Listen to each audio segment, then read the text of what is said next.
વિદ્યાર્થી મિત્રો, આપ સર્વેનું હાર્દિક સ્વાગત છે આપણી યુટ્યુબ ચેનલ ગુરુ જ્ઞાન શાળાની અંદર।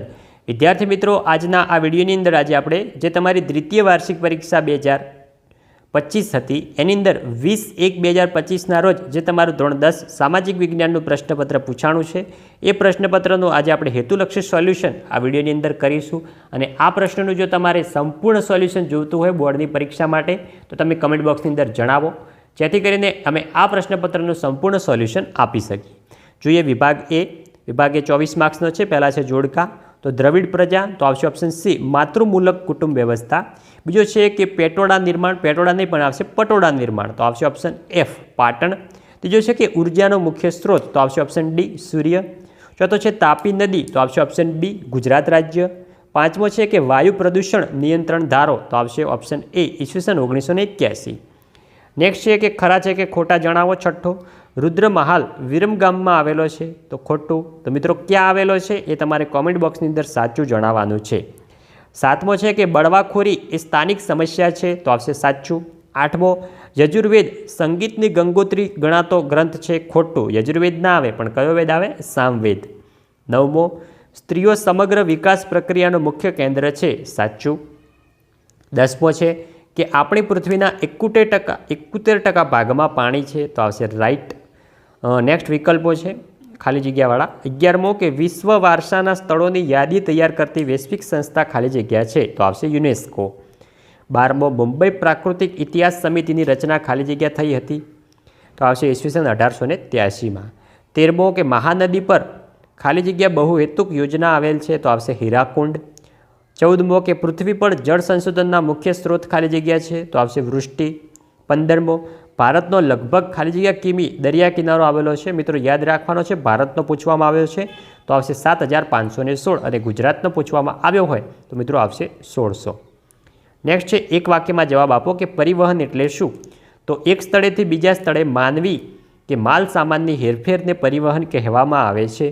ભારતમાં સૌપ્રથમ રેલવેની શરૂઆત ક્યાં અને ક્યારે થઈ હતી? અતિ મોસ્ટ આઈએમપી, તો મુંબઈ અને થાણા વચ્ચે ઈસવીસન 1853માં। તો મિત્રો જે આપણે આઈએમપી પેપર આપ્યું હતું એમાંથી પણ ખાસા એવા પ્રશ્નો પૂછાણા છે। તો મિત્રો અમારા બીજા વિષયના પણ આઈએમપી પ્રશ્નપત્રો જોવા માટે અમારી ચેનલને અચૂકથી સબસ્ક્રાઈબ કરી લેજો। જોઈએ 19મો કે માતા પોતાના બાળકને ઉછેર કરે છે તે કઈ પ્રવૃત્તિ ગણાય? આર્થિક કે બિન આર્થિક? તો આવશે બિન આર્થિક પ્રવૃત્તિ। 20મો, ટુ વ્હીલર ચલાવતી વ્યક્તિ હેલ્મેટ પહેરવું કેમ જરૂરી બને છે? તો અકસ્માત સમયે માથા અને મગજને ગંભીર ઈજાથી બચાવવા માટે મદદરૂપ થાય છે હેલ્મેટ। અને મિત્રો ધોરણ 10ના અમારા વોટ્સઅપ ગ્રુપની અંદર જો તમે હજુ સુધી ના જોડાણા હોય તો આ વિડીયોના ડિસ્ક્રિપ્શન બોક્સમાં તમને અમારા વોટ્સઅપ ગ્રુપની લિંક આપેલી હશે, એ ગ્રુપની અંદર પણ તમે અચૂકથી જોડાઈ જાજો, કારણ કે બોર્ડની પરીક્ષાને લગતા આઈએમપી વિડીયા અમે ત્યાં તમે સૌપ્રથમ મૂકીશું। જોઈએ વિકલ્પો, એમાં 21મો રાષ્ટ્રીય સંગ્રહાલય, તો આવશે ઓપ્શન એ દિલ્હીમાં।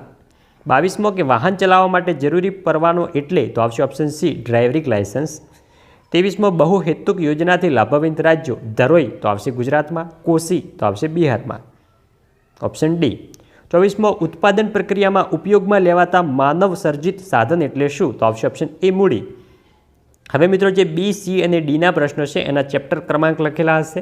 જો તમને આનું બોર્ડની પરીક્ષાને ધ્યાનમાં રાખી તમે તૈયારી કરતા હોય અને આનું સંપૂર્ણ સોલ્યુશન જોતું હોય તો તમે કમેન્ટ બોક્સની અંદર જણાવો।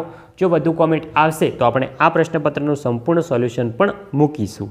2 માર્ક્સના પ્રશ્નો છે, એમાં 25મો મને ઓળખાવો આર્ય પ્રજા, ચેપ્ટર 1નો। ભારતના સાંસ્કૃતિક વારસામાં કઈ કઈ બાબતોનો સમાવેશ થાય છે? આ પણ ચેપ્ટર 1નો। પ્રાચીન ભારતની માટીકામ કલા વિશે ટૂંકમાં સમજાવો, ચેપ્ટર 1નો છે। ગુજરાતના ગરબા અને રાસ વિશે ટૂંકમાં સમજૂતી આપો, ચેપ્ટર નંબર 2। નેક્સ્ટ 29મો કે શિલાલેખ સ્થાપત્ય વિશે માહિતી આપો, ચેપ્ટર નંબર 3નો છે। પ્રાચીન સમયથી ભારત તીર્થભૂમિ રહ્યું છે, વિધાન સમજાવો, ચેપ્ટર નંબર 6નો। સંકલ્પના સ્પષ્ટ કરવાની છે, અનામત જંગલો અને અભયારણ્ય, આ પણ છે ચેપ્ટર નંબર 9નો। 32મો છે કે વિદ્યુતના સાધનમાં અબરખનો ઉપયોગ સાથી થાય છે, સમજાવો, ચેપ્ટર નંબર 12નો છે। 33મો છે કે બિનપરંપરાગત શક્તિના સંસાધનો કયા કયા છે? તો આ પણ મિત્રો છે ચેપ્ટર નંબર 12નો। 34મો અવાજ પ્રદૂષણ એટલે શું? તેના ગેરફાયદા જણાવો। તો એ મિત્રો તમારે કમેન્ટ બોક્સની અંદર જણાવવાનું છે કે આ કયા ચેપ્ટરનો પ્રશ્ન છે। 35મો કે ખાંડ ઉદ્યોગ એ શેરડી ઉત્પાદન થાય તે સ્થળેથી નજીક જ સ્થાપવામાં આવે છે, કારણ આપો। તો આ મિત્રો છે ચેપ્ટર નંબર 13નો પ્રશ્ન। 36મો આતંકવાદની આર્થિક અસર આર્થિક અસર શું થાય છે તે ટૂંકમાં જણાવવાનું છે. આ છે ચેપ્ટર નંબર 20મો. 37મો નક્સલવાદી આંદોલન પ્રવૃત્તિ ટૂંકમાં લખો. આ પણ છે ચેપ્ટર નંબર 20નો. હવે જોઈએ વિભાગ સી 3 ગુણના પ્રશ્નો છે. એમાં 38મો કે પ્રાચીન ભારતની સ્તંભલેખ કલા વિશે જણાવવાનું છે. ચેપ્ટર નંબર 3નો પ્રશ્ન છે. 39મો કે નીચે આપેલા ઐતિહાસિક ધાર્મિક સ્થળોની ઓળખ આપો. એમાં છે ગોપુરમ, સ્તૂપ ને મોહેંજો-દારોનો અર્થ. આ મિત્રો ત્રણેય ચેપ્ટર નંબર 3ના છે. 40મો જોઈએ કે વલ્લભી વિદ્યાપીઠ વિશે નોંધ લખો. ચેપ્ટર નંબર 4નો પ્રશ્ન છે. 51મો જમીન ધોવાણ એટલે શું? જમીન ધોવાણ અટકાવવાના ઉપયોગો જણાવો. ચેપ્ટર નંબર 8નો. મિત્રો આ પ્રશ્નપત્ર બોર્ડ માટે પણ અતિ મોસ્ટ આઈએમપી કહી શકાય. માટે આ પ્રશ્નની તૈયારી તમે કરી લેજો, એકવાર જાતે સોલ્વ કરી લેજો. 42મો વન્યજીવ સંરક્ષણ એટલે શું? વન્યજીવ સંરક્ષણના ઉપાયો જણાવો. ચેપ્ટર નંબર 9નો પ્રશ્ન છે. 43મો વિશ્વ વેપાર સંગઠન WTO વિશે નોંધ લખો. ચેપ્ટર નંબર 9નો. મિત્રો અમે જે આઈએમપી પેપર આપ્યું હતું એમાંથી પણ ખાસું એવું પૂછાણું છે. તો બીજા વિષયના આઈએમપી પેપર્સો જોવા માટે અમારી ચેનલને અચૂકથી સબસ્ક્રાઈબ કરી બાજુમાં આપેલ બેલ બટનને ઓલ ઉપર પ્રેસ કરી દેજો, જેથી કરીને આવનાર દરેક વિડીયો નોટિફિકેશન તમારા સુધી પહોંચશે અને તમે સૌપ્રથમ વિડીયો જોઈ પરીક્ષાની અંદર સારા માર્ક્સ લાવી શકશો.